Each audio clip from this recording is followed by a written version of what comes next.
than yours because I've configured it to do a couple things. It looks a lot darker. Things might be in different spots, but pretty much if you're starting a new project, go to File, New Project. It'll say, what do you want to do? A new directory, existing directory, or version control? Say, I want to do a new directory. You just want to do a project. You might not have these other options, but pretty much you don't need to worry about them right now. If you say, I want a new project, and what's the directory name? Let's just say like R class. Generally, I would say don't put any spaces or anything like that. You don't have to have any of these buttons clicked, but it says, where do you want to put this? I'm going to put it, for example, on my desktop. And now when I click Create Project,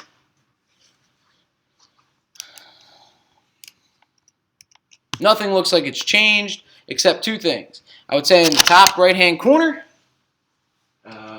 there, right? You should see the word R class, whatever you call it, right? So that tells you you're in the R class project. So when you leave this class, you might be working on this data analysis, this data analysis, this data analysis. You might want to switch between them and all this fun stuff. Say I had a bunch of like code up on this project and I didn't want to close it and I wanted to open up a different thing. So if you ever want to know what project you're in, up here is where it tells you.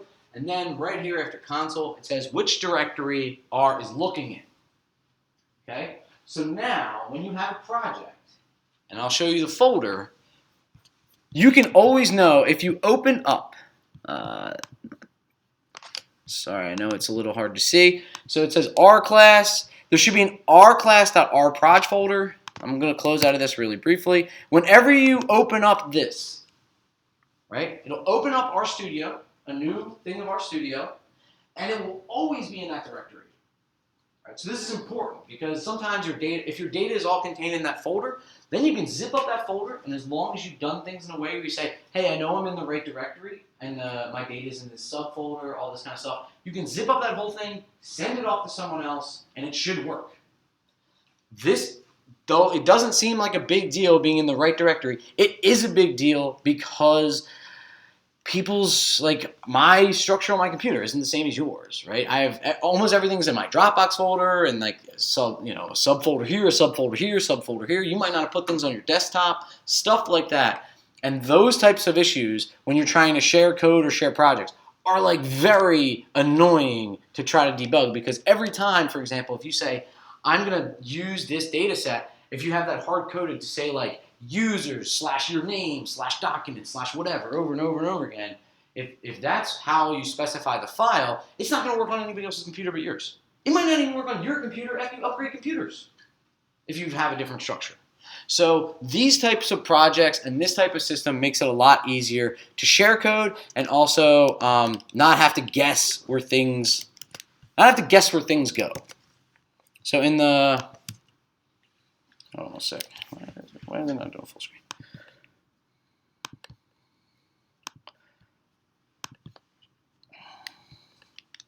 Why is it still? Oh, I think it's because I have multiple. Okay, that's weird. Okay. So I will show you very briefly how to move things around because some people like codes on the left-hand side, outputs on the right-hand side, whatever conceptually makes the most sense for you. So I think by default, the console is down here. This is where the code gets executed. This is where things get run. So code is not saved on your hard drive when you run it here. That's not saying, oh, I ran something. It's like, oh, I closed everything out. You might not be able to get that back. But generally, it can be a place where you type things interactively that are just short, and you're like, does this work? What does this plot really look like? Things like that.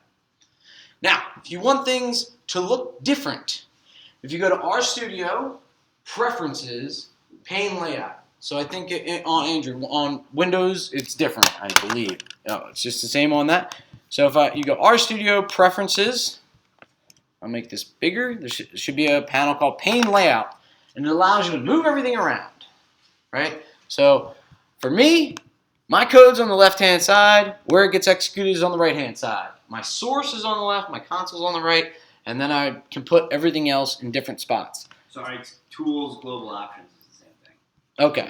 So if you go, again, either system, tools, global options, pane layout, you can move things around. Okay? Also, if you haven't noticed, you can change things to be different colors, different fonts, whatever. And that just a dark background is helpful for me. That's generally the way I code. But you can change it to any of the different themes that you'd want. So if you say classic, it should. It would change it. I'm not going to change it right now. But you can change it to whatever you want. Okay? So now you can customize it to look however you want. And this, again, might seem a little bit trivial, but it can help over time. Say, like, I like green versus blue. I can understand that differently. That, like, and left hand, right hand, up or down. Can you just explain those 4? Yes. So source is, again, where you actually save your R scripts and all that kind of stuff. Console is where everything gets executed. Environment is where things are. So if you load in a data set and you look in that little pane that says environment, it'll say what is actually loaded. History is the history of the commands you ran. Files is the files on your hard drive. Plots are any figures. Connections you're not going to necessarily ever use. Packages are packages that are loaded in your session. You can actually click them and they will load them in for you. We will talk about that in a little bit. Help is I want to help on a function or a package. That's where that pane will come up. The rest of these, except for viewer, aren't really as relevant. Viewer is when you want to view a data set, when you want to actually look at data set, kind of like in a spreadsheet type form, type way. Yeah. Okay, so again, this is the source editor. This is where your code goes.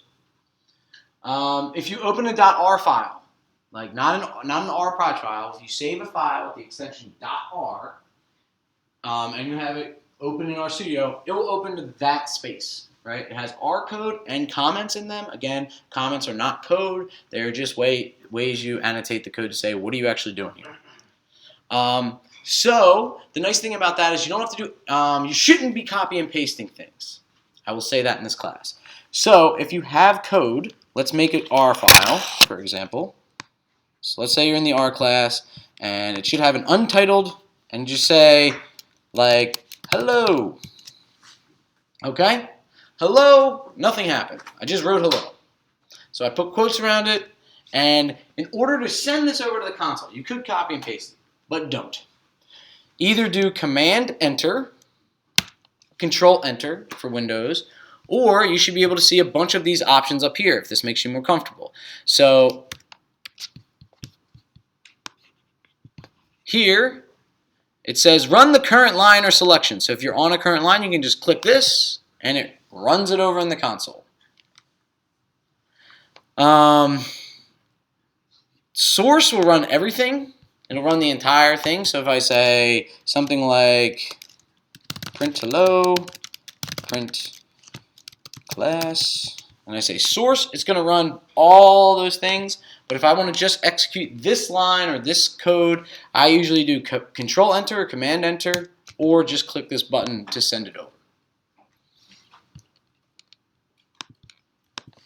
Now, why do I say don't copy and paste things? Because teaching this class for a couple years, that's how stuff can sometimes break, right? Somebody forgot copying a letter, they forgot copying a code or something like that, and they're like, this doesn't work, and they try it over and over again, and it's like, that's not working. That's sometimes because you copied and pasted something. So again, workspace environment, this is where I loaded data sets in, I made objects, like maybe a model fit is in here. Whatever you have loaded in memory is in there. When you load it up, there shouldn't be anything. That's pretty much what I said. History. So history, this pane up here, it'll tell you what are the commands you ran. So if I go back to my RStudio and I go to history, it'll say hello, it sourced this thing, and it said print hello, print class. These are all the commands I've run in this project. Okay? So if I say, X or something like that, it'll still come up here, and even if things break, even if things do not execute correctly, it'll say, what did you actually try? And if we see my environment, that stuff shouldn't be there. Pretty much it should be empty for yours. And again, if you look at files, this is, in R class, these are the 2 files that exist in that directory. Help. Here's a help file, which we'll go over in more detail, but again, plots, things like that.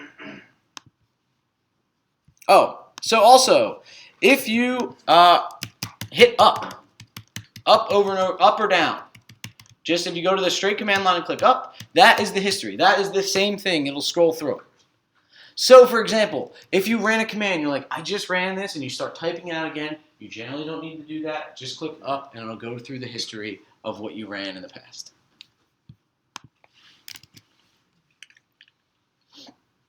So again, files where things are. View, you can view data or R object, help, plots, and packages. Pretty self-explanatory except for packages, which we'll get into a little bit more. When you load up R, it'll load generally just base R, just the standard stuff that comes with R and nothing else. So when you want to actually use things you downloaded, we will talk about how to load those packages in. So again, shortcuts, Control Enter or Command Enter sends things. It's like copying and pasting the code, but it's usually easier because many times you don't want to. The other reason you don't want to copy and paste is you copy and paste this, then you send it over, and you're like, that went well, and then you go to the next line, copy and paste. It's very slow and inefficient over time, and I'm not saying that we're going for like maximal efficiency here. But it makes it easier. You just hit Command Enter, it runs it. You're like, great. Command Enter again, it runs the next line. No copy and pasting required. Control 1 or Command, I think Control 1, even Mac or OS X or PC, takes you to the script page.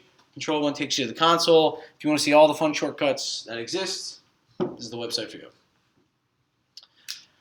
All right. Now, everybody should. If you click this link, it should download a file called RStudio Lab. And if you open that, it should open up in your RStudio.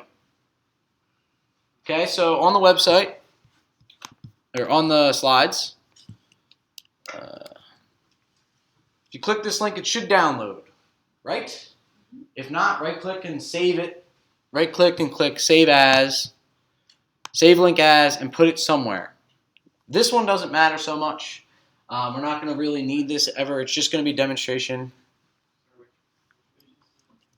This is on Lab, starting with R and R Markdown in the RStudio lecture, slide 19. All right, TAs, Andrew, you want to float around? Because we're going to go through this lab right now. So if you can't, yeah. So it's on Where the slides? So did you get the email we had sent out? So it should be johnmichelli.com/intro to R.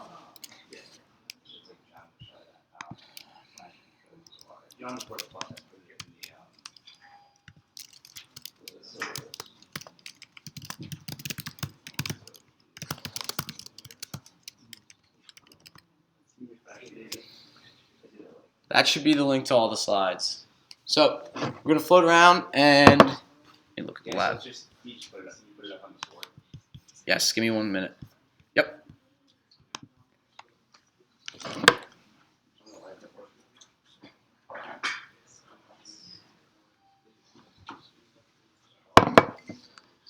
Then I'll go over what this lab is, and we're going to click a button and see what the output is. And we'll talk about what this format is that I just downloaded. So everybody's got it downloaded right now. We got yeses for the most part.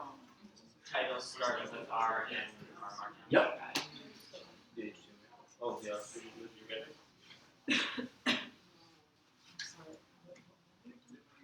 So if you go to the RStudio slides, HTML, go to slide 19.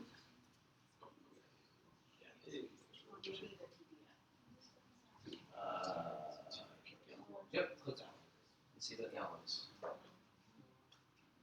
And then just look at those. It should open in RStudio. Great. Do you want to fill that? Course Plus though, it's not. If I change the syllabus on our side, it doesn't show the link on the class page, but it adds syllabus. It's like sitting there. And then go down to the very bottom. Go up. Can you save it? It was saved. I mean, so last edited like. Look down like publish or something.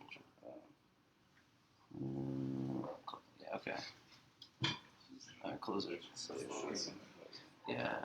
It might take a minute. I don't know. Because I did it. See if you can. Yeah, try to see. All right, does everybody have it downloaded?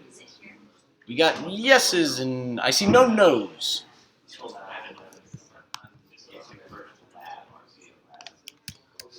Oh. All right. So if you have it downloaded, click this button, knit. It's got a little ball of yarn and the word knit next to it. Click it. And tell me it should open, I believe. Do you see something come up? Okay. Great. Now, we're going to go over this. There are some exercises in it, but I just want to tell you what you downloaded and what we did. RMD stands for R Markdown. R Markdown is a super powerful reporting tool. So pretty much it allows you to put words and code together. Okay? The reason we tell you about this, instead of just starting with just general R, is because when you start out, saving figures and making reports is generally what you want to do. And then a lot of students move over to just R scripts. So that's not to say this is like any lesser or anything like that. It's just a lot of times we don't want to teach you like, oh, this is how you open a PDF, save the plot, close the PDF. Because that's what you got to do in R. R Markdown, when you make a plot, it's right in there. Okay? And that's generally when you start out what you want to do. We will get to, on like day 4, how to open a PNG with certain resolution, all that kind of stuff. But for right now, we are working with RMD files, R Markdown files. And so just showing you what this looks like. There are 3 backticks, a curly brace, the letter R, always the letter R, some other options you don't have to worry about, and then code. And then 3 backticks saying, not code anymore. These backticks are saying, you're in code. I want you to run this through R. Everything else is just straight up words with some other annotations. So stars and things like that will allow you to bold things. Single stars allow you to italicize things. Pretty much all I'm saying is, if you would like to make an R analysis or R thing where you run all the code and see all the output, assuming all the code works, that's a big assumption sometimes, R Markdown is how you can do it. So let's go through. So every time you're going to make edits to the code, you're not necessarily going to run it over here. You're going to click this knit button. It's going to run all the code, all the plots, all the output, and give you that HTML back. Now, really briefly, click the little down arrow next to knit. Try one of the other options, not HTML. See what happens.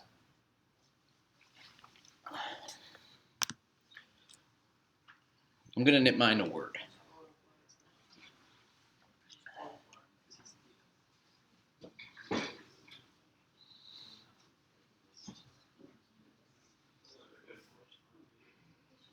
So, Word document, for example. So, this is now a report that has all the text we had, all the code output, and the embedded figures in there.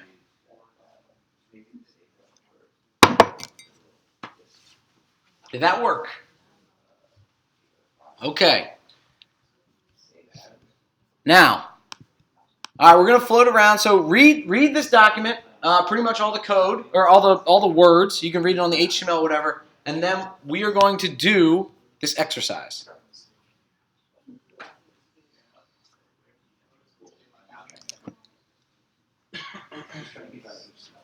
So we're just going through that file. So just read the file at the bottom there, exercise underneath the ground.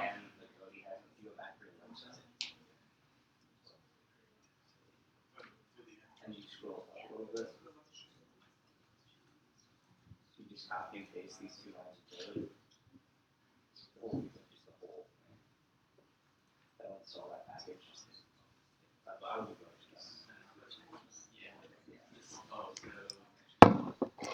So here, for the first one, for example, so every time you change something, I want you to click the knit button. I'm going to go back and click knit to HTML just because it's a little bit faster. But I want to describe really briefly what this figure is. Right, so this is 4 different days of the week, 4 different bus lines of Baltimore City, right? The circulator, and pretty much we're showing the ridership for each day, from anywhere from 2010 to 2013. That's what this code does. Okay, so you don't need to know anything what this code does, exactly how this code works, except for now it says first question.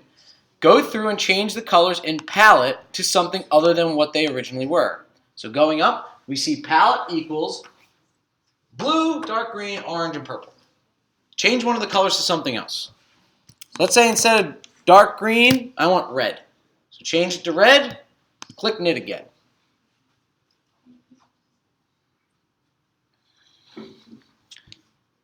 Okay, so now we see that green, the green line has now been changed to a red color.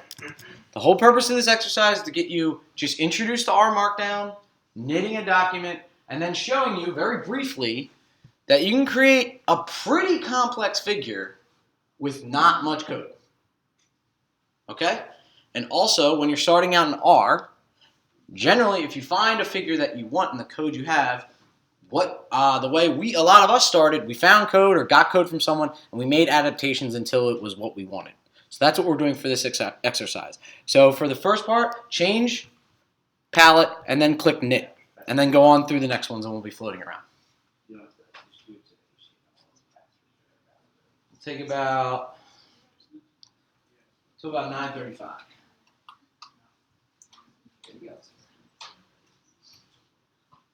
So the thing he was just saying was, so what happens is like that R code and text turns into a HTML document, which is called knitting. And all he was asking the lab was involved changes cells and arguments. File. So basically, I think we should go back to the RStudio session now. So that, yeah, this is why we're having another. Also, he's just asking to change, because if you look at the code itself, there's like a palette variable. You would just change like the blue to red or some other color, and then up again to see how it changes the file. So do I do palette equals? You can just change one of those colors basically. You don't have to change the code itself, just like you want to put text. Yeah, you just do that and then you black or whatever.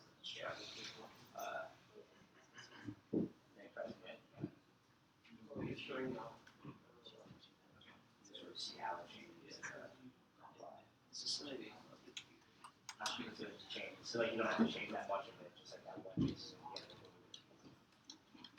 So there's And the rest of these questions have the same general idea. Okay. Yep. Let's just see if we can just. Oh, you're in. Wait. This is RStudio on that social receiver, right? Oh, can you open up anything else other than this? Like I'm saying, you're in RStudio in this machine. What I'm saying is, can you open up the browser in that machine?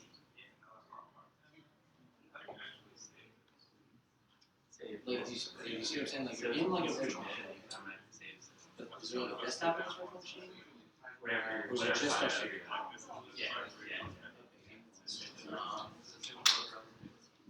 Yeah, let me see what the link. I think the URL of that is.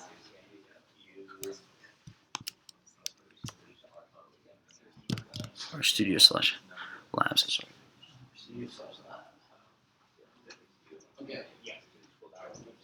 Another way you can paste that into your RStudio session and install that package, and then you won't get that error. So for this second one, do I just change that Yep. to Sunday? Yep. Over here. Yes. And your first problem is that it was saved to a temporary location that you can't save to, which is why you're getting access denied error. Mission Why you denied. can't save it to a better location on your So you computer. can't download anything here? Because knitting will save by default. Like onto the citrus? So one of the panels, you go back to the video, sorry, HTML document. You know, I don't know how to do that from this. So, like one of the panels is now screen something. oh, there you go. It should do that. So it's replacing subset of data. Then the third is change.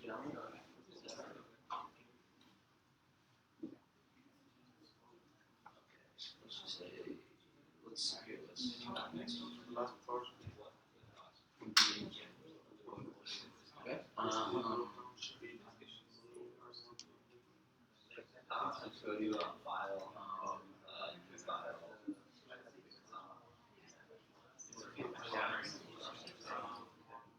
Yeah, but I don't know how do you get to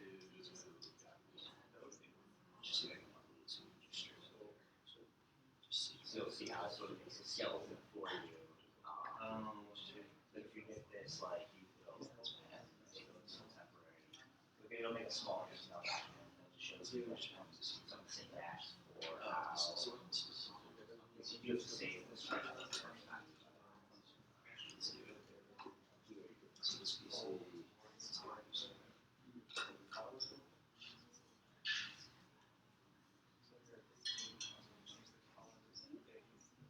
This just shows you, it's just like, it's a skeleton.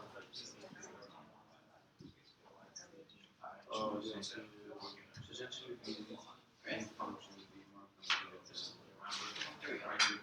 screenshot photographs and making it more file. Yeah. That's one. Yeah, we integrate text. So you have it. Pictures, notation tables. We'll show a little bit of those tables. And the master would be called as each or the last one. So the dash lines are just like header. Turn like whatever table or based on the document. So that's equal to title. Yeah, it's always single title. And then So yeah, if you have text, and you put the backticks, that would start with the should be you'll see it now, file on your RStudio, text, and put it in the backticks, and that videos, interspersed with the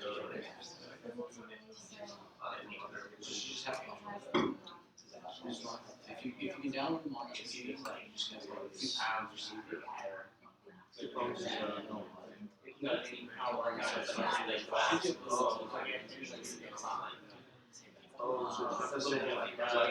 So that's in our code. Yeah, it's the one that's different.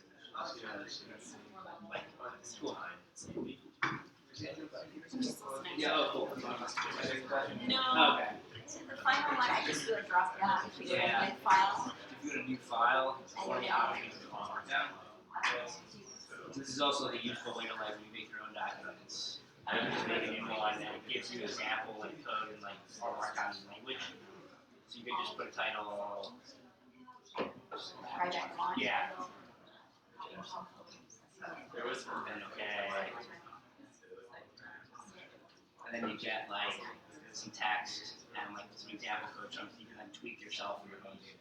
So that if you make this, it'll make a different output than like the previous thing John had. And you have to save it as something. So once this is done, Like it has to be saved before it's just taken. You I can save it in my file. put it wherever you want. well, it's all on my Keep it in the same spot. should be done now.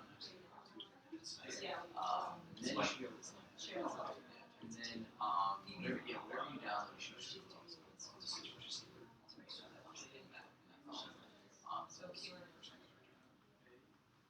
So what's that information that it automatically? So like summary of cars, if you like this thing, that should be. Yeah, but like where did it get this? Oh, there's a data set called cars. If you just type cars in the console. Yeah. Just one of the tabs. So like that was like Yeah. just bring it. No, I know. That's why we were just trying to see. And that's You can just. I just have it. I got it. This one. Yeah, but that's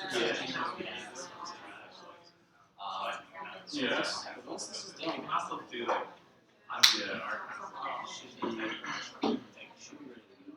So that's like so you do like that question mark. You should be able to say it.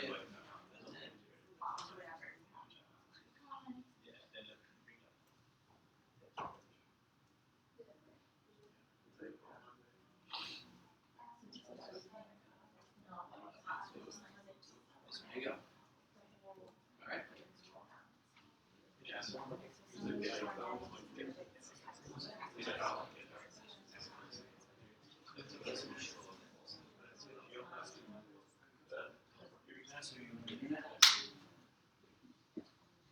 No, it's installed.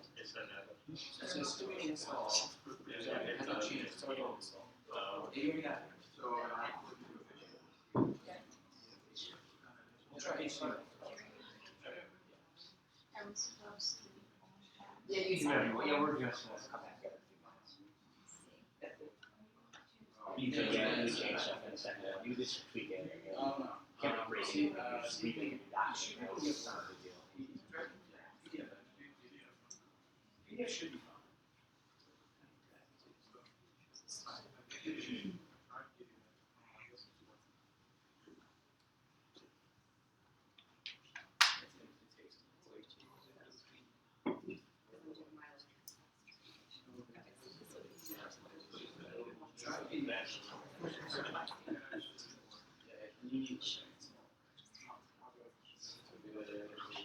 That's a whole different installation. But run this command, so tiny text, install tiny. See that error?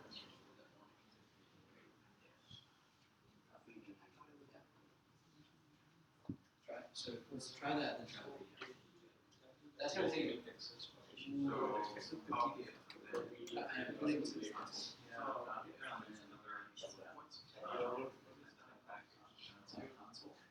It's a tech is like a distribution. So actually, if you've already copied it,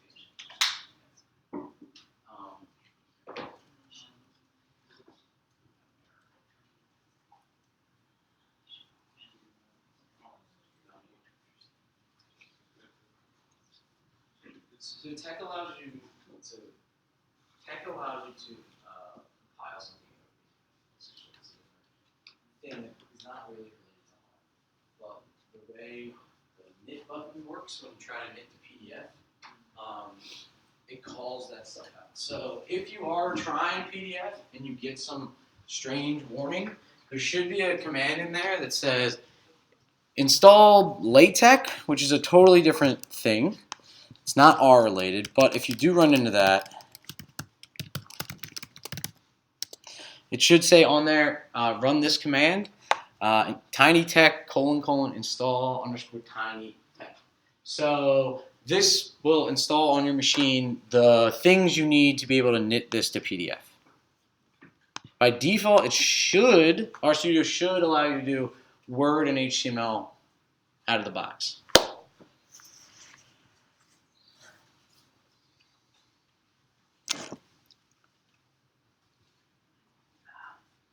I will say, getting in any class where you install software, there's always a lot of hiccups. This is the amount of hiccups. It's actually pretty good for this course. So we have running. Everybody's got a laptop, which is a plus. We had to put that in the syllabus. It's strange now you have like RStudio's server allows you to like run R in a browser, like the server is somewhere else running R, but that wasn't really available like 5 years ago, 4 years ago. RStudio Cloud's pretty new too. Yeah, so somebody came with an iPad and we were like, I don't know what to tell you. But now they could, I guess. They could now, but not 5 years ago. All right. So again, this is showing you a few things. R Markdown, creating reports. So we won't go into too much detail about like all the ins and outs of R Markdown, but you should see a few things like hashtag or the #. So you do 2 of those. So one of those is like a large heading, smaller heading, smaller heading, like even smaller heading. So putting the, and you see they're different colors. So it's this is telling you that this is a different type of markup. This is a different way of specifying things. That's why it's a different color. So if I do this, you'll see the output. It'll be a large heading followed by, where did it go? Smaller heading, even smaller heading, things like that. So you see the sizes are different. This is like section, subsection, subsection, subsection, things like that. And you can get them to number it and things like that in the options above. But pretty much there's a couple other things that you should see just by color differences. Again, the two stars, where did it go? If you see on the output, that'll come in bold. If I put 1 star around everything, that changes the color as well. These backticks will make the output change a little bit as well. So I'll show you what that really looks like if you're writing a Markdown document as a report. So knit, the 2 stars turns into bold, the 1 star turns into italicized, and the backticks for R make it look code-like, right? So it's a monospace font and all that kind of stuff. And you can't see here, but there's a little bit of gray shading in there, all that fun stuff. So we've already gone through how you can change palettes. So change the days you're keeping to show Sunday instead of Saturday. We're going to change geom line to geom point. And then we're going to create an R Markdown document from the RStudio options. So again, there's 3 lines here that are interesting. So one, this is a step we'll show you on how to subset rows of a data set. It's called filter. We will get into that. So we take a data set. It's called average or AVG. That's just a data set we had loaded in from above. We're running a filter command to say keep the days in these days. You don't have to know exactly what the code is right now. Just understand conceptually what's going on. We're subsetting the rows on a certain subset of days. We're specifying a palette, and then we're putting that palette into the plotting function somewhere. We're saying, I want these things to come up these colors. So we've already changed the palette to red. Let's keep Sunday instead of Saturday. And so we keep Sunday. And then let's also do the same thing. Change the word geom line to geom point. So it should be relatively clear, not the code, but when you change line to points, instead of lines, you get points. And here we see that Sunday is plotted rather than Saturday. Okay? So what the code is doing here, just subsetting rows of the data set. We're specifying what color we want to map things to, and then we're doing a whole bunch of things in this ggplot function where we're saying, I want the x-axis to be date, the y-axis to be the number of people getting on, getting off. I want the color to be mapped to this variable. There's a variable called line in that data set. This is the data set we're using, and that just creates a blank canvas. Again, we're going to go into all this in much more detail. I want to add points to it. I want to do a separate plot for each day. And I want to make the value, or sorry, the colors map to what I specified above. That's what we're doing step by step in this analysis. And pretty much this type of plot is something we'll go over in the visualization lecture. So again, the nice thing for R Markdown is we ran this plot. We didn't have to say save it in this location, call it this file name, whatever. It just automatically embeds it into the document. And if you ran 10 plots is going to be in the document. Okay? So now, how do you make one of these? So we should be able to do File, New File, and we see a whole bunch of options here. The most important 2 of them are going to be R Script and R Markdown. Okay? So we say R Markdown, and it'll give us a whole bunch of other options. Give me a second, I'm going to zoom out a little bit.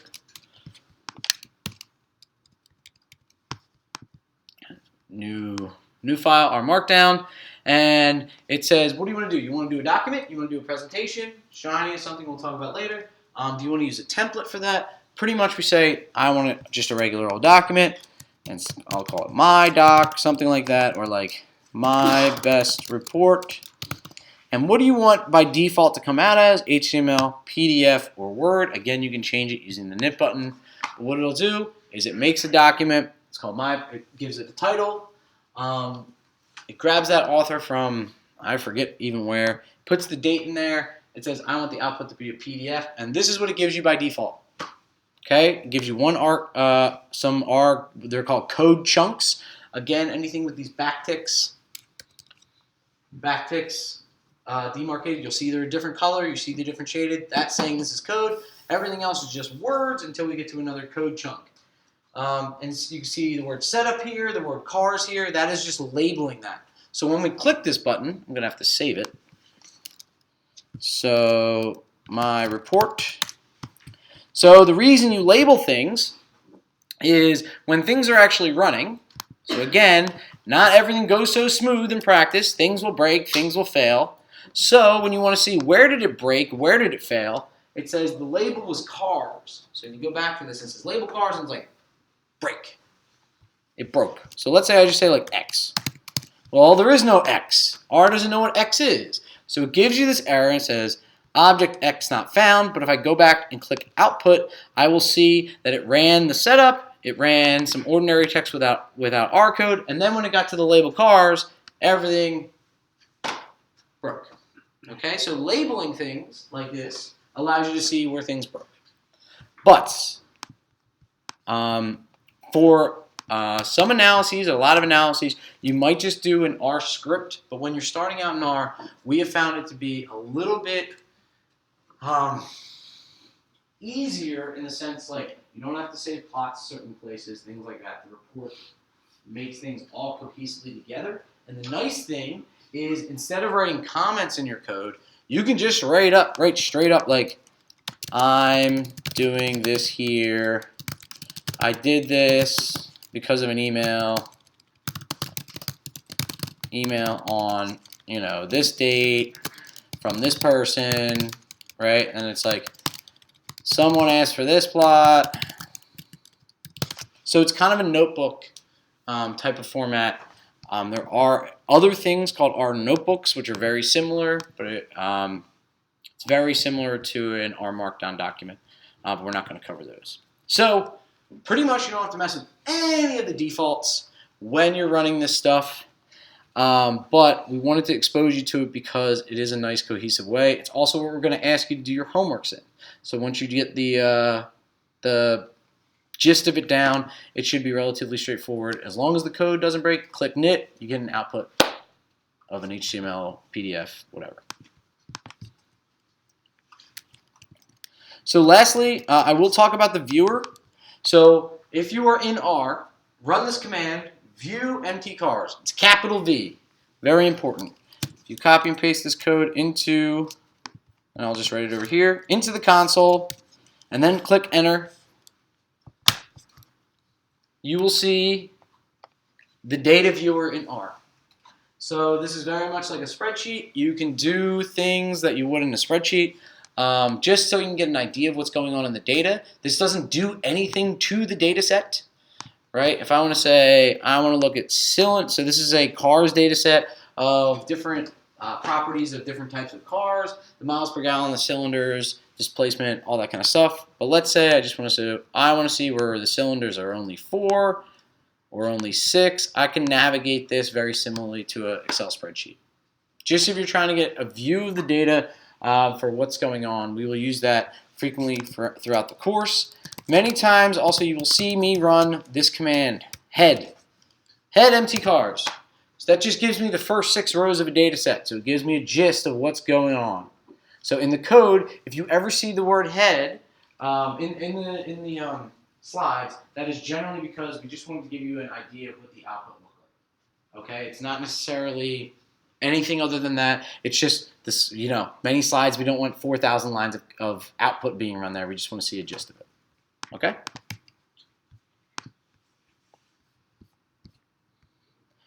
All right. So we haven't really done anything in R yet, except for ran some code that already existed. But we already learned a little bit about R Markdown, right? Which again is not R, right? It's a layer on top of R, but it's super powerful because we have found in our experience in this class, most people want to do an analysis, but what they really want to do is a report, right? They want to do an analysis, but then they're like, oh, I want to save this plot, And we will get to that in another day where you can save it. You can save a PDF with like 100 plots out or whatever you want. But many times they're doing an analysis where they want to see a plot after they've run it, and knitting an R Markdown document is usually what they're really kind of after.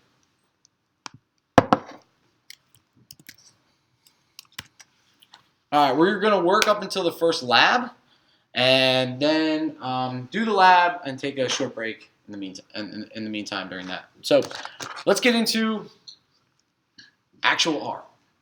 So variables. I will use that term a little bit. I will abuse that term a little bit here and there. So variables, I generally mean things in R. I don't mean variables in a data set. I don't mean covariates. That is not what I mean. A variable could be a data set, a variable could be a model, a variable just could be a number, a variable could be a word, a string, right? So whenever I say variable, I just mean some sort of object in R. Again, we've tried to alleviate some of the common frustrations we've had with new users. And we've done this for, we've done this class for about 6 years, I guess. It's changed a lot over time.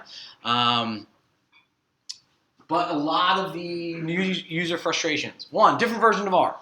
Right? They're like, I installed this package, it didn't work for me, and it's like, it said you need this newer version of R. It's like, well, you need the newer version of R to install that package. Also, some people who came with old versions of R, they're like, this function doesn't work, this function doesn't exist. It's like, well, that package was installed about 3 years ago, things have changed maybe a little bit. Data type problems. So, when you try to say, this column in my data set looks like a number, and you say this column plus 5. And it's like, no, not going to happen. Why does that happen? Sometimes when you read in data sets, column 5 looks like a number, but row 50, someone just put in the word missing. So when you read it into R, it's actually a string. It's actually not a number, even though it looks like it's you. Also, working directory problems. This is a very pervasive thing, but this is what we try to solve using RStudio projects. So it's not like, oh, where's that file? It's like, oh, I put the file over here, and my code is over here. RStudio projects tries to harmonize all that to be like, when you open this project, you're in this directory. Oh, I'm looking in the data subfolder and this file. That's how you can specify it. That usually alleviates a lot of the problems because you're running a command sometimes, and it's like, the command is perfectly valid syntax. It's right, except you're pointing to the wrong directory. You're saying, I want to look for dataset.xls, like Excel. And it's like, it doesn't work, but like I have that file. It's like, yes, but R is looking in a different area. But when you use RStudio projects, this can alleviate that because it knows where you're looking. Other thing, I have not figured out a way to help this in any way. Typos, right? R is case sensitive. Capital X and little x are very different things. They mean different things. Column with age with a capital A and column age with the lowercase a are different columns. This will scare some of the people in other languages, like SAS. You can have 2 columns called age. They can be different. If one has a capital, one has a lowercase, that's fine. Totally fine. R doesn't care. Right? It's case sensitive. Little x and big X are different. Also, sometimes, which is, I think, the most annoying part of certain things is, I think on Windows, like the default font, it's very hard to distinguish like a capital V and a lowercase v, which can cause issues, right? But it does, the fonts in the console, it does nice things, right? 0 has like a slash through it, so you're like, is that an O or is that a 0? I don't know. Tab completion. Tab completion, we will discuss this. So when you are trying to do something, like on a column on a data set, right? If anybody's read in an Excel file from somebody else, the naming conventions are just all over the board. I've had collaborators write, age at assessment, but maybe it's the age, like that's how long that column name is. They can be very long, they can be very confusing. Generally, we're going to rename them to something, but let's say you're like, oh, I got back to this project. It's like, is that column called age at consent or age at consent, over 2000 or something like that? It's like, I forget. So tab completion in RStudio, if you say, I want to use this data set, and then you actually click tab under certain commands, it'll say, here are all the columns of that data set. Just click this one, and I'll fill it in for you. So you don't have to remember what every single column is named as. You can use this thing called tab completion where it's smart, it looks at the data set, and it gives you the right column. All right, again, all these slides. So I told you, R is like a different animal than like 11 years ago. R Markdown is one of those things in the past probably 7 or 8 years that has really come to be a very powerful tool. You can't just, you can make more than just reports. You can make slide decks. We made everything, every single slide you see, every single thing you do in this class, we created in R. This slide deck was created in R. Okay? So, just to be clear on what some of the output is, so it's a little bit better than some projectors, but you should be able to see a slight, very faint gray background of this. If you look on your machine, it should be a lot clearer, right? So right here, it should be gray. The font should change. That tells you this is actual code, okay? So words have a different font. Code is here, and many times here's the output, right? The output is right after the code. That is also a different font than the rest of the thing. So print I'm code, right? This is a string. I put quotes around it. It's different colors. Green denotes that this is a string. And then the output is in a different shade and things like that. So this is the code. This is the output. So R is a general calculator, right? Just, again, functions and all that kind of stuff. Just execute it. You put 2 plus 2. This is what the output looks like. 4, 2 times 4, 8, 2 to the power 3. Right? You'll get 8. So note that when you're working interactively, when you're working and sending stuff to the console, instinctively, R thinks you always want to print it out. Not a big deal if it's one number. Kind of a big deal if there's 1,000 rows of a data set and R, for some reason, their default's like, yeah, you want to see all 1,000 rows? I'm like, no, I don't. But by default, if you print something that's really, really, really, really big, and you just say like X, and X is like a really huge thing, R is going to say, okay, I'll print that out. So you don't have to say print around it. So before I said print I'm code, that will always print it out, right? We could have sent print 2 plus 2. That would also work. But if you don't put print around it, by default, it'll assume you want to, unless you've assigned it to something. So you can play around it. You can do plus, minus, all the standard type of operators. If you want things to be done in a certain way, put parentheses around it. Right? I learned, the way I learned it was, please excuse my dear Aunt Sally, parentheses, exponents, multiplication, division, addition, subtraction, right, in the order of those things. And if there is any ambiguity, it goes left or right. Okay? You can do caret or star star. Those are powers. Again, parentheses work with orders of operation. So here we can say 2 plus 2 times 3 squared. So it does 2 times 3 because it's in the parentheses. We get 6, square it 36, add 2. Okay? Here we're doing 1 plus 3. Sorry. So 1 plus 3, we get 4. Divide by 2, we get 2. Add to 45, we get 47.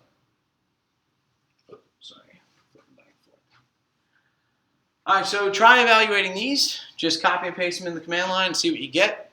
Just make sure you understand the operations that's kind of going on and what the output is, really briefly.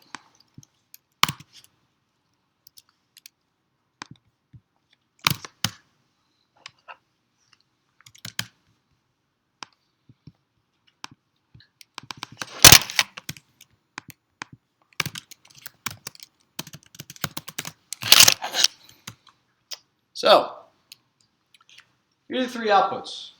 What happens is it sees multiplication, division, right? So, what it does is it goes left to right. 2 times 3 is first. 6. 6 divided by 4, right? Doesn't actually matter in this case, right? But pretty much we get 1.5. Now, every way you cut it, you get 3.5, or sorry, 2.5 minus 3.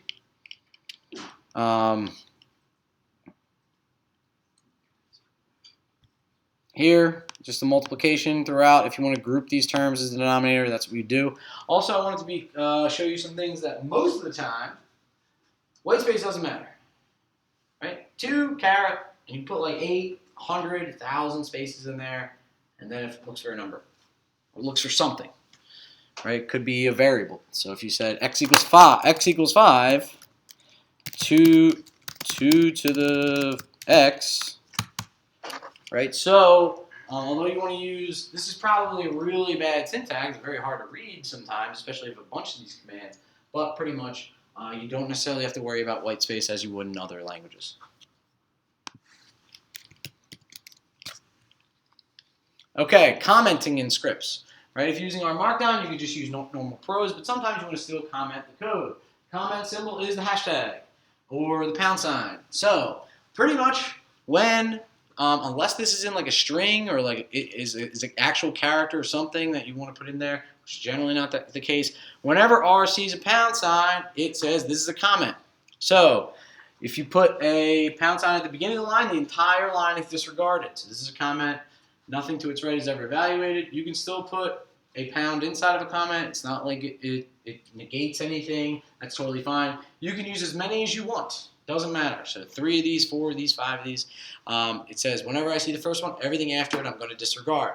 Similarly, you can do it in line on the code. So we're saying 1 plus 2 and then the pound sign. So we're saying 1 plus 2 and then it says everything after this comment is disregarded. So this will still be evaluated as normal run-of-the-mill code. There's no multi-line comment. So you can't do like start of comment, end of comment, anything like that. But if you do have a script, let me zoom out a little bit. So let's copy some of these.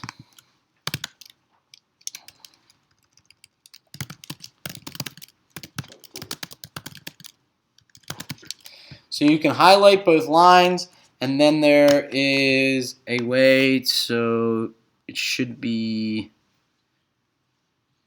comment code, comment uncomment lines. So it's Command Shift C.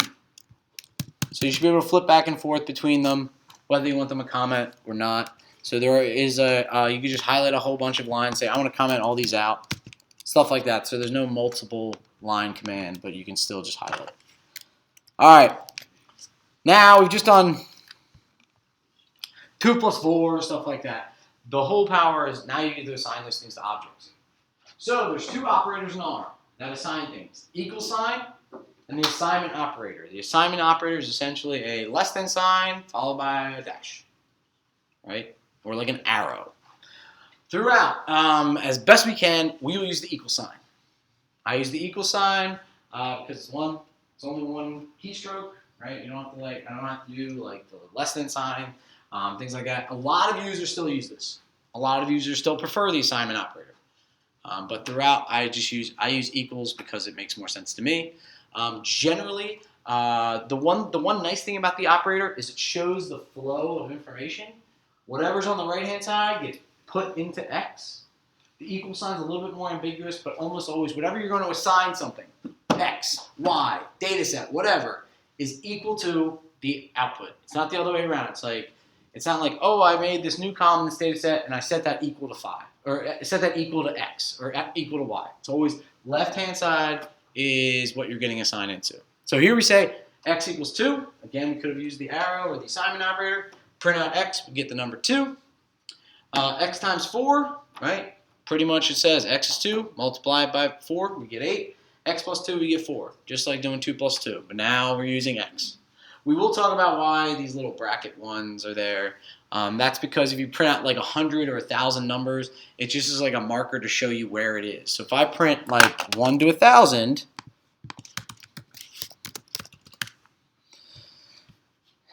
or let's say I'm going to print like 1,000 normal numbers from the normal distribution, and I want to be like, what record is this one? Right? This 0.24. I can see 64, so this is the 64th index, this is the 65th. 66, 67, 68, that kind of stuff. So, although it's not very helpful when there's only one, that's why you just see this bracket 1 over and over again. It's not really useful for small things. Yeah. Is the ability to use the equal sign instead of the assign symbol newer? Because everything I've ever seen in R is basically using the assign. It is newer-ish. Well, there's a couple reasons. So it became more popular, I would say. Also, everybody who's trained at least like 7 or 8 years ago, none of them I don't think use equal sign. But I don't know if it is newer. But it's definitely, 2008 people use both still, so it's been around for a while. yeah. Still use both. But yeah, so I will say also some of the leading programmers still use this. A lot of people who answer questions on Stack Overflow use this. So I tend to use it because it kind of makes sense to me, or it's easier for me, but I will say this is more intuitive in the sense it shows you which way the information's going. 2001 they had equals sign. 2001. So it's been around for some time, but that is also why you see like the people who have been using R for a long time, including the people who run the thing R itself, right? They've been using the assignment operator for a very, very, very long time. Okay, so we're going to talk a little bit about data classes and data types. The Code Academy modules are really helpful for this as well, but the most comfortable / familiar class, familiar data type that many will be using is called a data frame. A data frame is a frame of data. It's rectangular. It's what you think of as a spreadsheet, essentially. It's got columns. It's got rows. The columns are labeled by some sort of thing, right? Each column can hold different things. Column 1 could be ages. Column 2 could be names. Column 3 could be, some other number or something like that, right? Column 4 could be a categorical variable, things like that. There are other data types, right? They're somewhat advanced, right? So they have multiple dimensions, right? Rows and columns. Each column's a different data, type. It's got different things in there. So really quickly, we're going to introduce one-dimensional classes. They're also referred to as vectors, right? Vectors can have multiple sets of observation, but each observation has to be the same class. So a vector contains numbers or characters or factors, which are categorical variables, things like that. It can't be element 1's a number, element 2 is a name, element 3 is, something else. So when we assign x to equal to 2, it's a numeric. It's a number. If we say y equals hello world, right? Note we had to put quotes around it to tell R it is a character. And we print it out. We see hello world. You say class of y, it's a character. This is a character vector. Although it just has one element, we still call it a vector. A vector can have one element, could have a million elements, right? It doesn't matter. They're all called vectors. Now, also, the difference between what we saw before, we say x equals 2, no quotes around 2. When we say hello world, we see quotes around hello world. That is R also trying to tell you this is a character, okay? This is a word. All right, so let's go to R. Try assigning your full name to an R variable called name.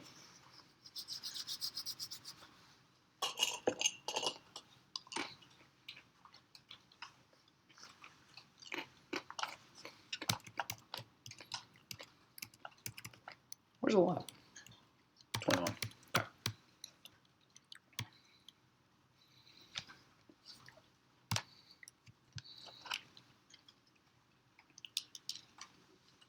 Any issues there? Got to put quotes around things. Put your name in there. Call the output name. Okay? Could have used single quotes or double quotes. R does not care which. Okay, could have put single quotes around it. My name is John Michelli. Print out my name. There it is. So, now you want to maybe make things that have multiple elements, right? So, you have to group them in a certain way. If you want to tell R, this is like, X is 5 numbers. So, the combine or collect function, C, it's just a C with parentheses around it. Parentheses in R, after a word, almost always denote a function. Okay? So C is an actual function that combines single R objects into a vector of R objects, right? It's usually used for creating vectors of numbers, characters, strings, or other data types. So here, we'll show you an example with the assignment operator. X is assigned to 1, 4, 6, and 8. So we're running this function C. We know it's a function because it's like a word in parentheses, and then we're separating the arguments, the things we put into the function, by commas. That is an overall theme. It is going to be function name, parentheses, things you put into the function separated by commas. Okay? So here we're just collecting 4 numbers together.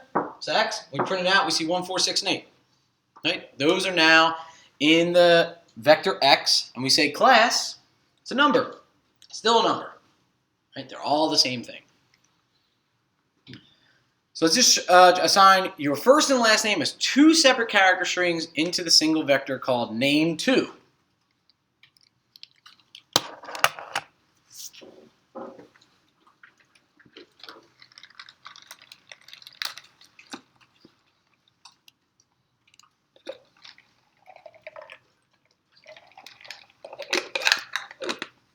Now, here we say name2 equals, again, we have to use this function. We have to use this function. If you try it without the function, things are not going to go well. So if I just say this, I don't know what you're trying to do. So these parentheses, R sees them like we were talking about before for grouping operators. You want to group things together, right? Usually when you're doing addition, subtraction, that kind of stuff. That's what it's seeing those things for. When you say C, then parentheses, R says, hey, I know that. That's a function. I know the function C. What it's trying to do is have me combine these 2 things together. So, what we would call this is a length 2 vector or a vector of length 2. Right? X before, when it was just 2, is a vector of length 1. This is a vector of length 2, right? So that's just the way a lot of people describe kind of vectors. It's like, or elements, or 2 elements, things like that. So length. So you can get or set the length of a vector of any R object with the methods have been defined. That's the definition from the help. But pretty much length is only used to just grab, like find out how long something is. How many elements do you have? So we say length of what? X, 4. 4 numbers, 1, 4, 6, and 8. Okay? So, Y is hello world. It's just 1 character vector. So length on a character vector does not count how many characters are in here. That's not what this does. It says how many elements are in this. Just 1. Name2. So what do we expect for the length of name? Just name. Just 1. Name2. 2, or how many names you put into that vector. Right? I put in 2, for example. I don't have a middle name. Somebody might have many more. So, so the lengths of either of those are 1 and 2. So how many elements are in the thing? It doesn't matter how many characters are in there. There's a function called nchar, N-C-H-A-R, that counts the number of characters, but generally that's not what you want. So length seems like a very simple tool, which it is, but it can be super powerful when you combine it with other things. So we're going to show later how to get the unique elements of a vector, right? So when you combine length and unique, it tells you the number of unique elements, which is very important when you're doing counting, like how many patients are in this data set, and you've repeated measures by this patient. So you're just like, I want to know how many there are. So sometimes combining simple tools together can give you really powerful or important results. So now, you can perform functions on entire vectors and numbers very easily. So when I said x equals 2, it said it was a vector. So when you do stuff like this, R treats it as if you did element-wise operations. So x plus 2, it adds 2 to everything. 1, 4, 6, and 8, you get 3, 6, 8, and 10. X times 3 multiplies every single element by 3. Okay? Then you can add, multiply, subtract, whatever, elements of the same length. So x is 1, 4, 6, and 8. First element we're going to add 1. Second element we're going to add 2. Third element we're going to add 3. Fourth element we're going to add 4. Okay? So if you do things where you multiply a vector by a number or a scalar or a vector of length 1, just one thing, it does it everywhere. If you add or multiply whatever, things of the same length, it does it element-wise. It matches them up. Isn't x 2? So x before I had set it equal to 1, 4, 6, and 8 in this slide. X is this whole vector. Okay, and if it was 8, then how did it, if you can go back to this, then how did it bring 12 in that? So 8 is x is 1, 4, 6, 8 in order. So 8 plus 4.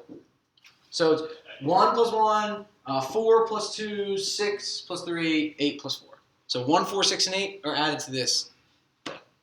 So each element are matched up and added together, or multiplied or divided, whatever you're doing. Let's go over to the lab. We'll be floating around, and I don't know. So if you go back to the website, should be basic R, and then when you see lab,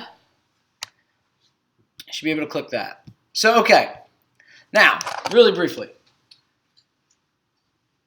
Andrew and I, this class is about learning, right? I mean, grades, I know, are important to some of you, but pretty much we put the keys up to everything because we have found that when people are working in labs, pretty much sometimes they like seeing the answers. It might make more intuitive sense. I would still say work through them. That doesn't mean just look at them and you're like, oh, I get that. It's because generating things on your own is a lot harder than looking at something and understanding it. So we put the keys up in case anyone feels like they're stuck and they need to get through a point that they really can't. So the keys are up there for everything. Okay? Similarly for the homeworks. Now I will say this, like we can tell if you we've looked at homeworks for many years from new users and what we put out. They're very different, let's say. So I would still try the homeworks yourselves, and you can still reference back to the keys.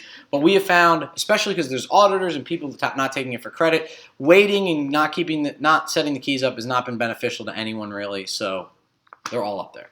So we are going to the basic R. You should be able to click the lab, and it should either download. Oh yeah. So if it downloads an RMD, you should be able to click it, and again, it'll be an R Markdown document, which you really just have to jump to the first part. It says create a new variable called my.num that contains 6 numbers. Okay? So we're going to be floating around. It'll probably take probably 20, 25 minutes. Let's say we regroup at like 10:25. We'll be floating around if you need coffee or breaks, stuff like that. This is now the time, but we're just going to be floating around and should be plugging away at this.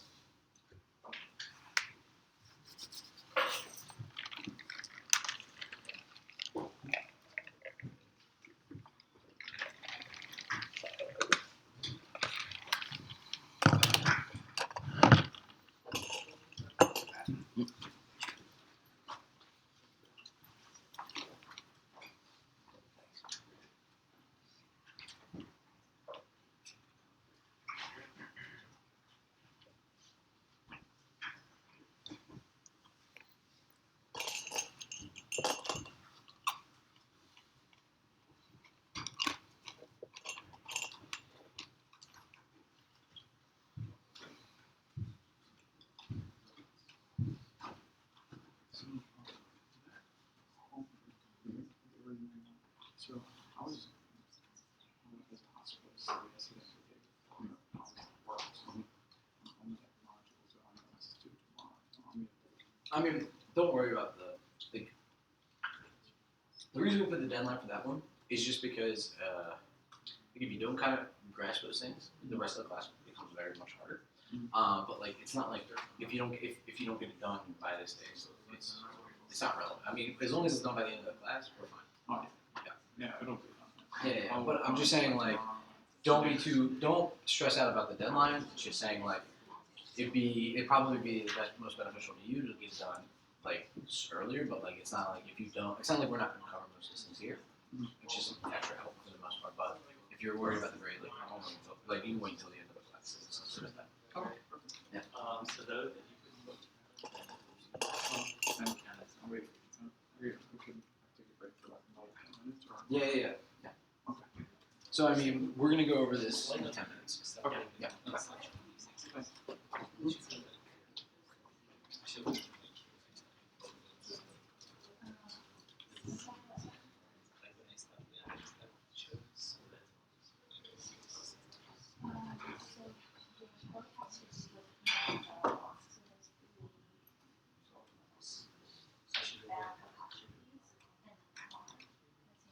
should be. So if you're in here, then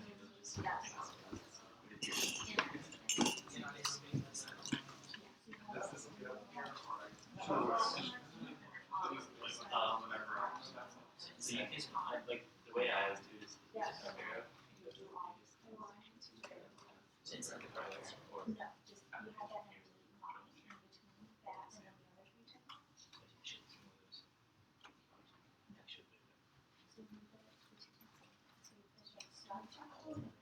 so let's just start here. Somehow whenever you're close to people, how about that? So these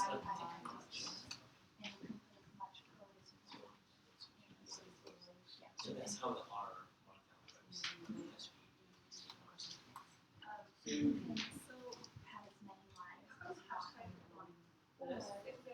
And the other example, it creates like the subtitle rather than. So it's it depends if it's in the code or outside the code. If it's in the code, it's a comment. Outside the code, it's a heading. So It it's shows you just the exactly. So if you put new color,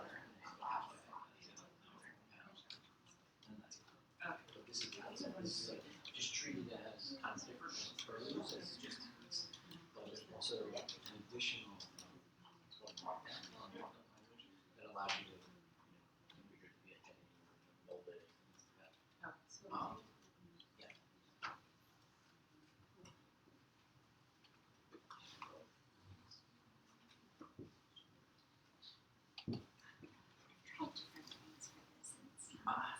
Okay. So let's put it inside the code. So you see, yeah, so inside those brackets. Yep. I see. So it needs documentation.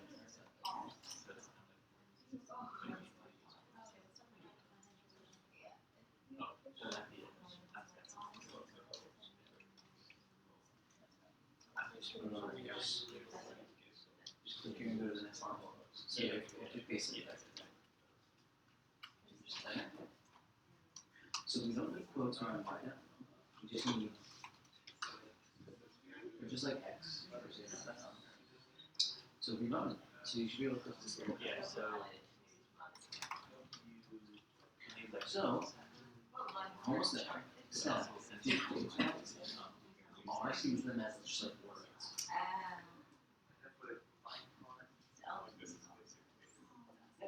And you're good. So we're saying my which is something we're going to write. But memory is like R now can see it. And it's going to be 6 numbers, which is right, which is perfectly good. It's a C function, separated by commas, which is you click them in quotes. And then R will think it's just not words. And the reason that's an important thing because then here it's like my number is 5. So if you run it, so you can run that. There you go. And then so.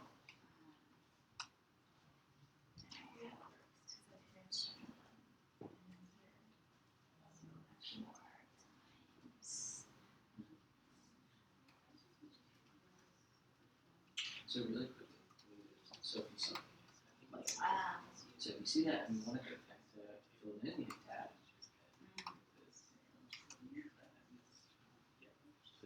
Okay. Thank you.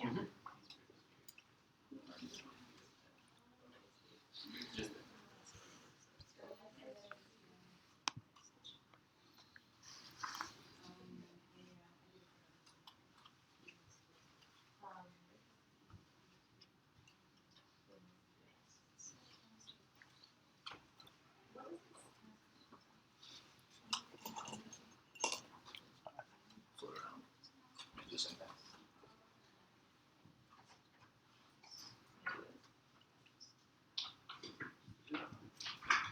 Might be one just right over here. When they remodel these stores, they kind of put them in good spots.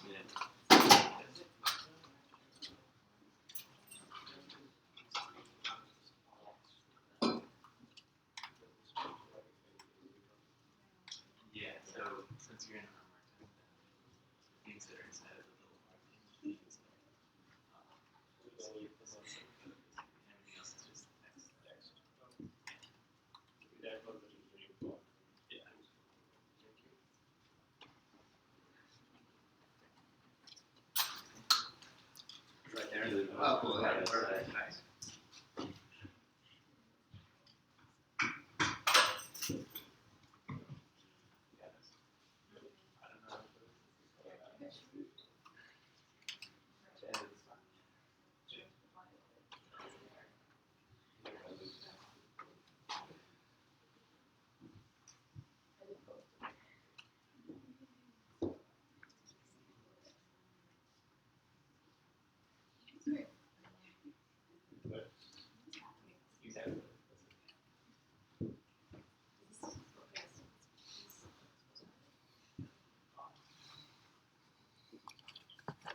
It's recording. Oh, yeah.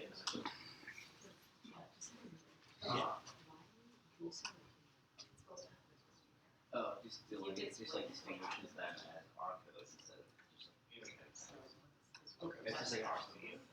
Oh yeah, I guess that's one option. The rest is It just does it automatically. Yeah, like just like using the grid to say like here's a chunk, not like right here. Yeah. Yes, that triple back checks. Triple back is like hey, this is code chunk. It's the same with the value of R. And everything within those, the values of those triple back sticks is like R code. So that's why it looks a little bit different. So when you get this though, it'll pop up as like R code. It's not your pages now.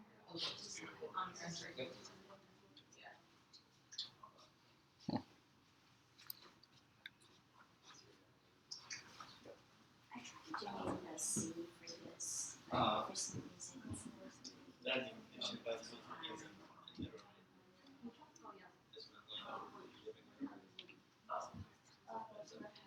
should be easy. mm-hmm.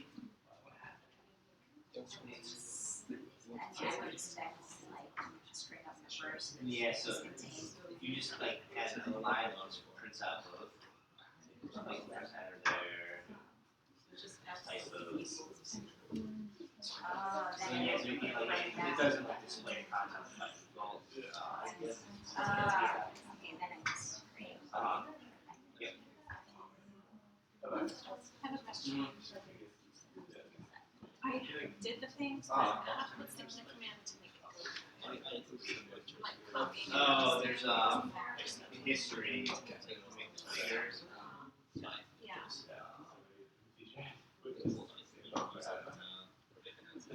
So you can just basically highlight any of these lines, save the source. That'll put it in copy paste. Yeah.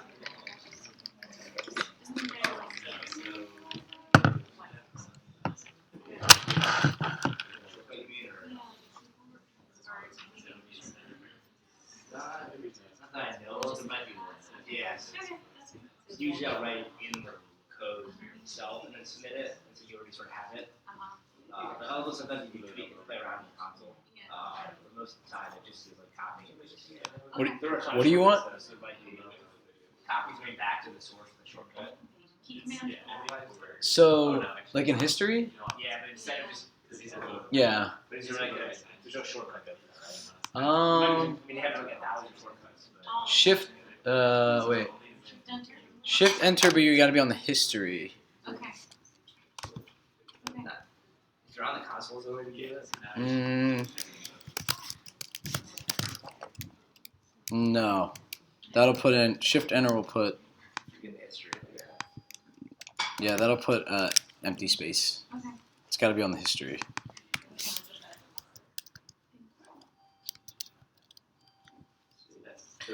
So if you go like Control 4, it should jump to history. But yeah, I don't know of anything. Yeah. Okay.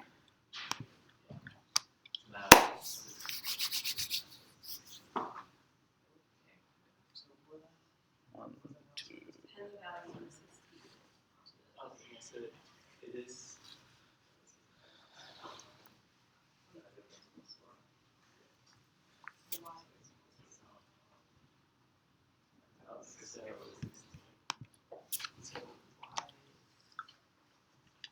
Okay, let's regroup and we can talk about this.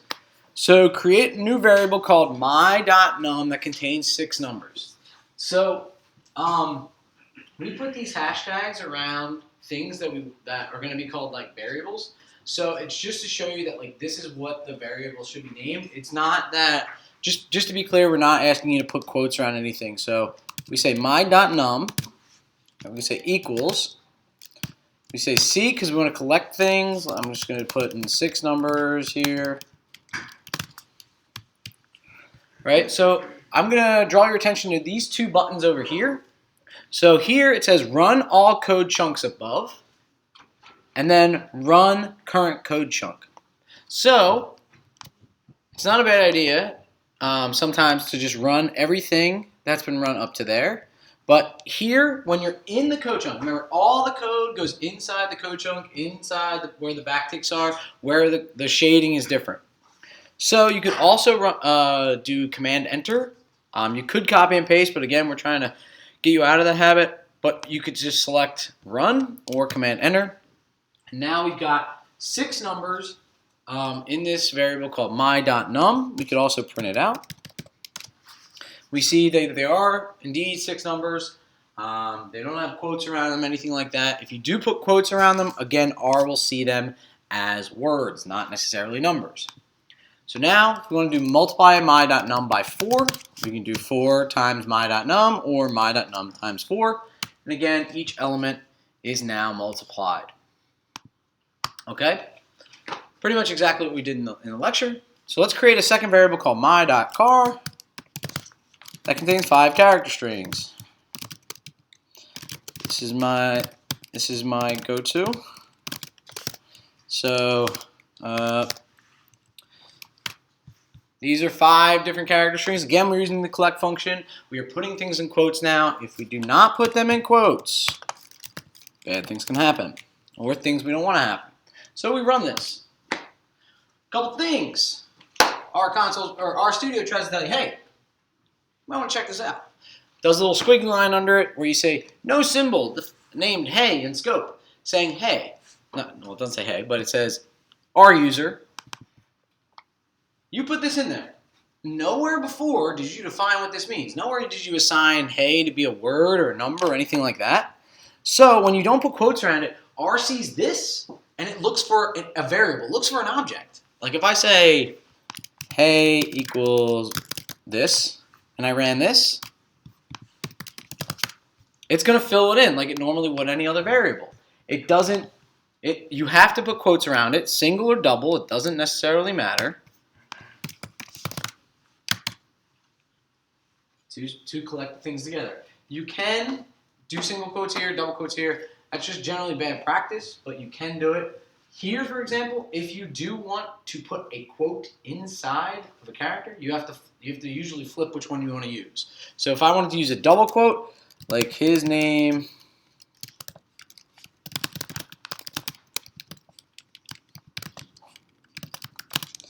you have to start.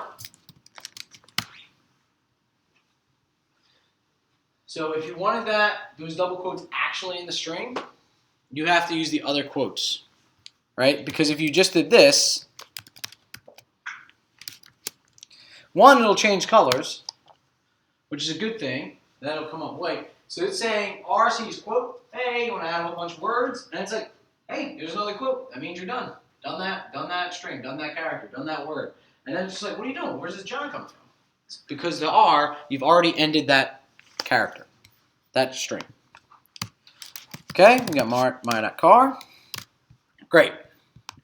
So combine the two variables, my.num and my.car, into a variable called both. When we say combine, we mean see my.num, my.car.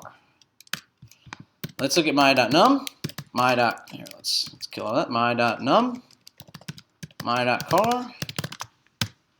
Now, what do you notice about both?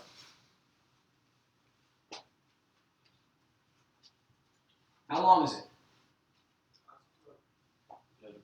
Should be about 11, yeah.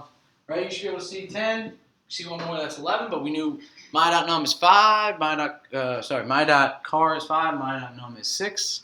But got quotes around everything. This is what's called coercion in R. When you try to put when I told you vectors, they have to have the same thing in there. Numbers, all characters, all factors, all the same thing. So, it said my.num, my.car, it said, hey, I don't know how to turn a word into a number, but I know how to turn a number into a word. You put quotes around it, and then you combine them together. So, now, we take the length, both. All right, we could run that. Again, we could run everything up until this point using this button. We could have knit everything, and we'll see all the outputs through every single line. We see both is 11. So, what is the class of both? Should be easy to see just by looking at the output of both. We see quotes around everything. We see that it's a character. Okay? So we combine two things of different types. What happened is what's called coercion. Things changed. The actual underlying data type is different. Although my.num was originally numbers, and still that variable hasn't changed, that has no effect on the original variable, both made a vector of length 11, but now they're all characters. So the next part, we're going to do both divided by 3 and see what happens. So we're going to see that doesn't work. It doesn't work because R doesn't see it as a number anymore. Get out of here.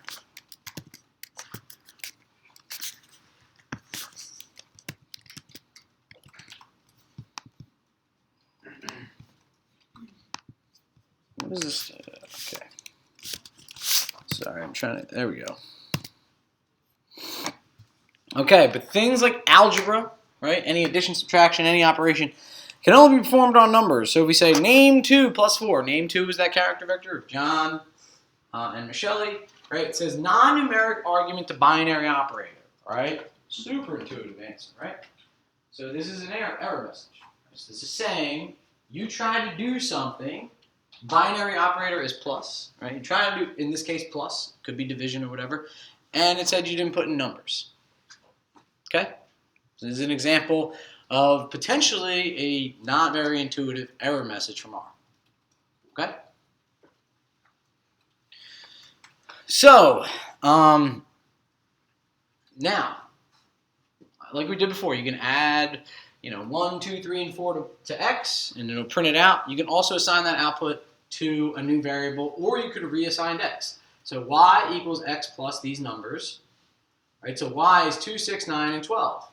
Before, earlier in the lecture, Y was equal to hello world, okay? Just the character. Now, Y is 2, 6, 9, and 12. R did not complain. R did not yell at you. R does not care what Y used to be. R cares what Y is currently. So we replaced Y. It is gone. It is different. You want to get hello world back? You got to run all that other code. You got to do something else. R doesn't care. So replacement, you can replace the objects willy-nilly and re-update what they mean, and R not going to tell you, hey, this thing used to be a character, now it's a number. Doesn't matter. You say Y equals this, blast away whatever Y used to be, and now it assigns it to whatever Y currently is. Okay? Also, this doesn't do anything to X, right? It copies stuff over. It doesn't care. So if you say Y equals X plus this, and you turn X into something else, it does not care. Y is 4 numbers in this case. You could turn X into a data set. It doesn't care what X is now, but when you created Y, it cared about what X was then. Okay?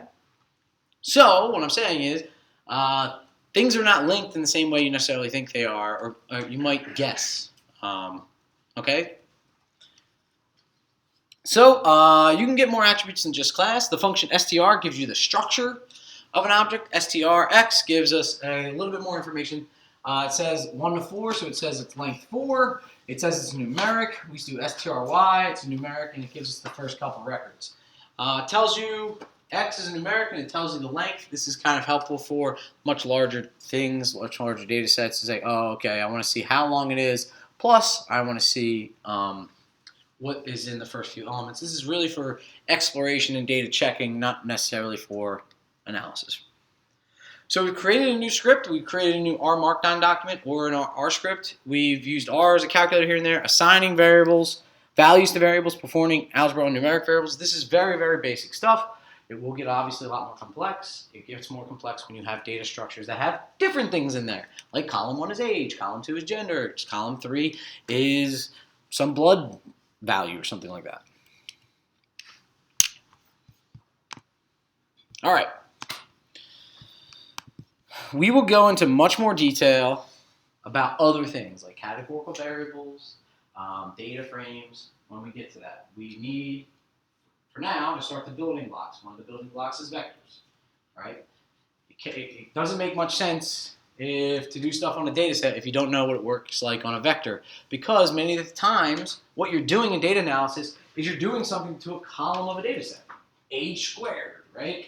Something like that. And so you have to understand when you do that on age, R sees it when you're doing the operation as a vector, performs the operation. You might assign it to age 2, or you might replace age, stuff like that. But the inherent operation is done on like a vector. Okay? Any questions?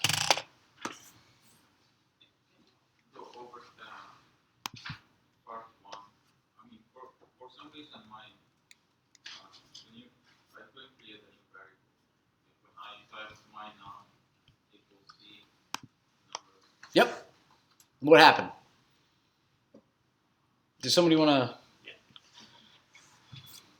So now we've actually ran these things. So this should now show up in the environment. So before we had nothing in there. Now we started creating things, right? So now both is in there. Hey is this weird thing. My.car is this character of length 5, number of length 3, name 2 is still in here. Some of these other things are just random stuff that I put in. Okay, so that's what environment can be helpful for. And when you have data sets in here, you can actually have a button that'll click it and it'll bring up that viewer. So I think we should be, sorry about that, I think we should be in part 2 of the lab. Lab part 2. So we're jumping back to the lab part 2, and then Andrew's gonna move on with data IO. So we're probably gonna take about another 15 minutes on lab part 2, regroup around 10:55 maybe, and then go over that. All right, so we're just going to be floating around.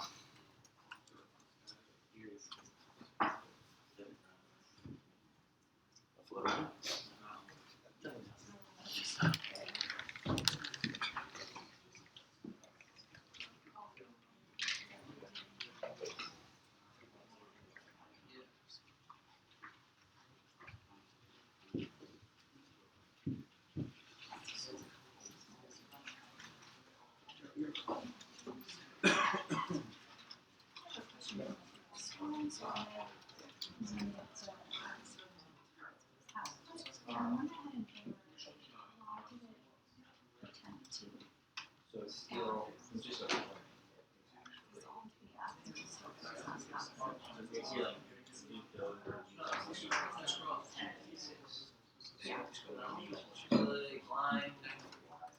yeah, so most of the time R will try to make something work. Learning, but it's rare for how. Oh no, sorry, school. Total error is this. Say let's say check this glitch on.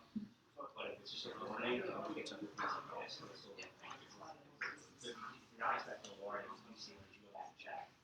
Even though you're getting output.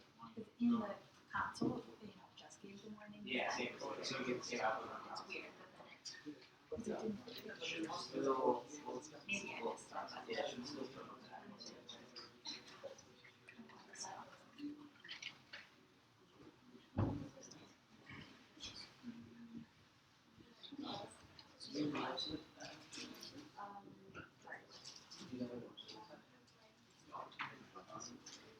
Oh, it's just okay, it's just that.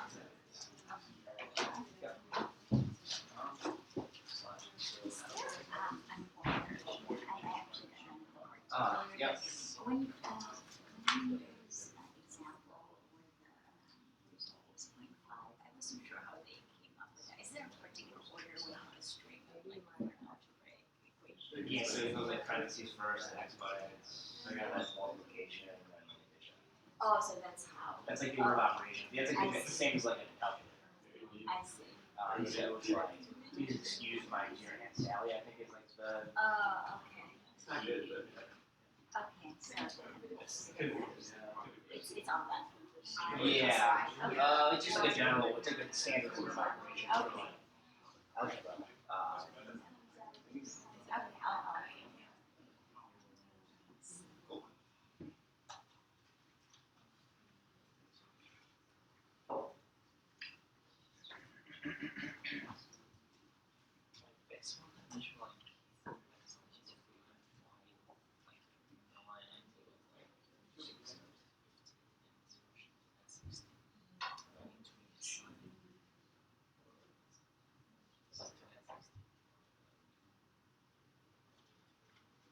So you just have to follow. So just So, so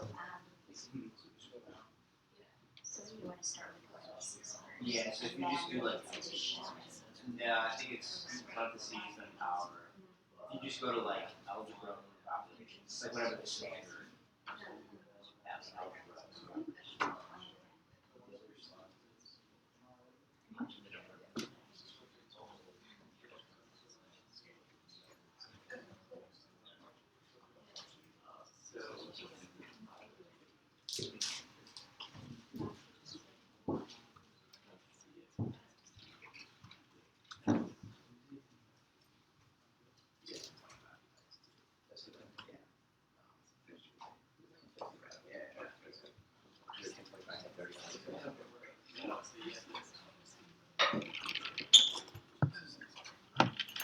Yeah, his door. Yeah.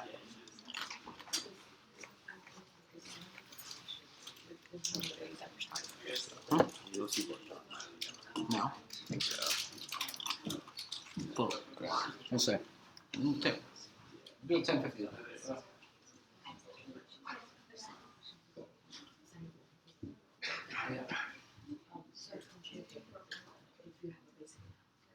Yeah.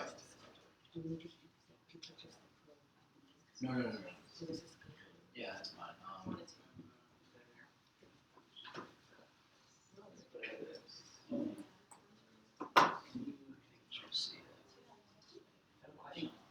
just trying to see. I mean, that's fine. Just do a screenshot of that. Yep, screenshot.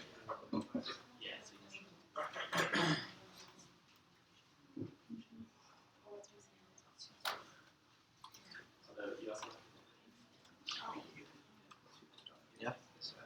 Okay.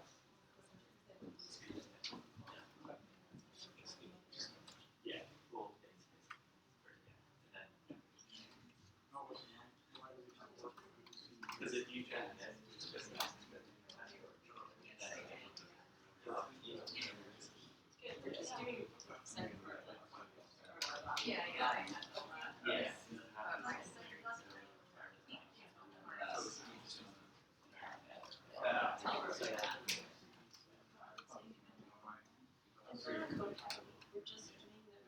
The free stuff.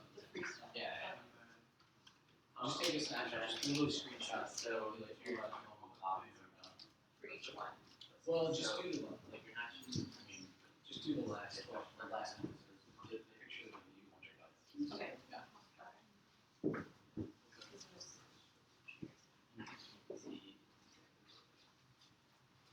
Do you want to just make that announcement before you come back? Yeah.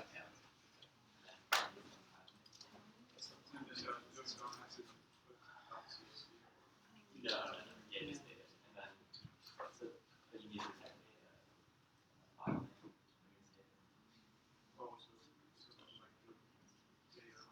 oh, so see if you look at this is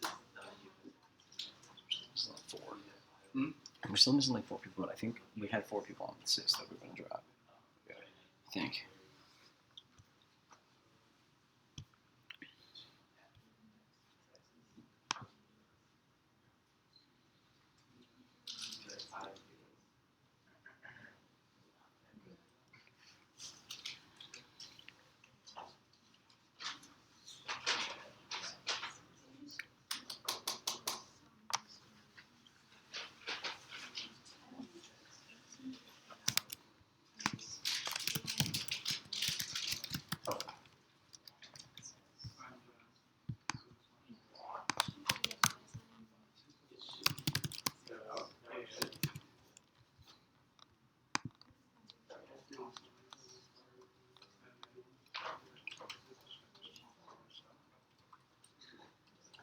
Wait, why did that not work? That link's bad. The R one.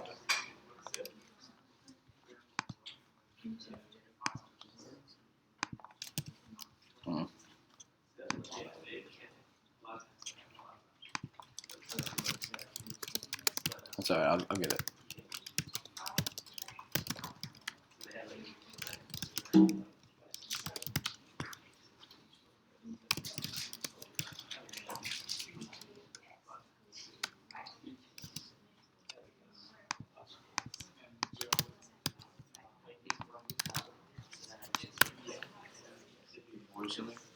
Yeah. Okay, for the Code Academy stuff, just take a snapshot of the last like when you're done. It should be the review lesson. You don't have to do not do the pro stuff. We were just doing the free portion of that, and that is very much a overview of what we kind of talked about today, but it's gone in a little more detail and other things like matrices and lists a little bit. But it should be review. And again, we grading I think do for this class do like 2 weeks after the end of Winter Institute. So we're not going to be. I think if you look in the drop boxes, it goes up until then. So try to get things in a little bit early, but like we're not going to be super aggressive about kind of when things are submitted and stuff like that. So when we said that snapshot was due by Tuesday, it's kind of because for that one specifically, if you don't do that, it's a pretty good refresher. So it's fine, but we just don't need to be lost a little bit later. But for the most part, you can submit those things whenever you can.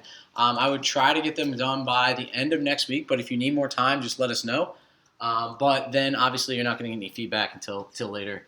But yeah, okay. So before we put these two variables together, call it both, right? Num.car, So if I say my.num divide by 3, we get numbers. It's all good. If we try both divide by 3, we get an error. Now, this is to say, my.num was a number before. We put it together with a character. Now, everything's a character, and you can't do math on a character. Okay, that's what this question is getting at. But also, I will say, we put a specific comment in here, a specific option in here, saying error equals true. The reason we put that in there is that knitting will break if the code breaks. Sometimes, almost never, in a lot of instances. Do you want the thing to actually error out and tell you the error? You want it to stop and say, hey, like, you have an error here, you should fix it. Here, when we say error equals true, it says, even if you find an error, it's fine. Keep going. So, again, you can run this. Run everything up into this point, right? This little line here. So let's create a new vector with the elements 1, 2, 3, 4, 5, 6 and call it x. So again, we're going to say x equals, collect things together. 1, 2, 3, 4, 5, 6. Again, you don't need spaces between everything, but generally it's good practice to do so. So now anything before, anything in my memory, anything in R that was called x, that is gone. So let's create another vector with elements 10, 20, 30, 40, 50 and call it y. 10, 20, 30, 40, 50. How long's x? How long's x? 6. How long's y? 5. Let's add x and y together. What do you get? Something.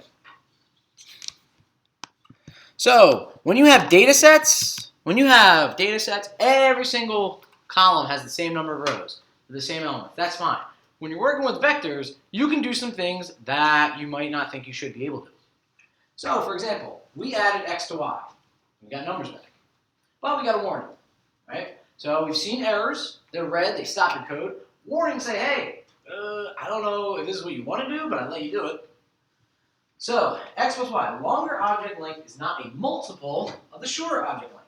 So, x is 6, y is 5, and then together, it gives you something back with 6 elements in it.